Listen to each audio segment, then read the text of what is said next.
പാലക്കാട് ശ്രീനിവാസൻ വധക്കേസിലെ പ്രതികളായ 17 popular front പ്രവർത്തകർക്ക് ജാമ്യം നൽകിയതിനെതിരെ സുപ്രീംകോടതി. എല്ലാ പ്രതികൾക്കും ജാമ്യം നൽകിയതിൽ ഹൈക്കോടതിക്ക് പിഴവ് പറ്റിയെന്നാണ് വിമർശനം. ഇതിനിടെ ഇതേ കേസിൽ 7 PFI പ്രവർത്തകരുടെ ജാമ്യാപേക്ഷ ഹൈക്കോടതി ഇന്ന് തള്ളി. പാലക്കാട് ശ്രീനിവാസൻ വധക്കേസിലെ പ്രതികൾക്ക് ഒറ്റ ഉത്തരവിലൂടെയാണ് ഹൈക്കോടതി ജാമ്യം നൽകിയത്. ഓരോ പ്രതികളുടെയും പങ്ക് പരിശോധിക്കാതെയാണ് ഹൈക്കോടതി നടപടിയെന്നും സുപ്രീംകോടതി നിരീക്ഷിച്ചു.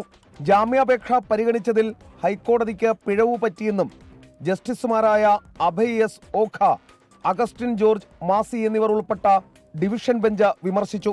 ജാമ്യം റദ്ദാക്കണമെന്നാവശ്യപ്പെട്ട് NIA നൽകിയ ഹർജിയിൽ പ്രതികൾക്ക് സുപ്രീംകോടതി നോട്ടീസ് അയച്ചു. ജനുവരി 17-നകം മറുപടി നൽകാനാണ് നിർദ്ദേശം.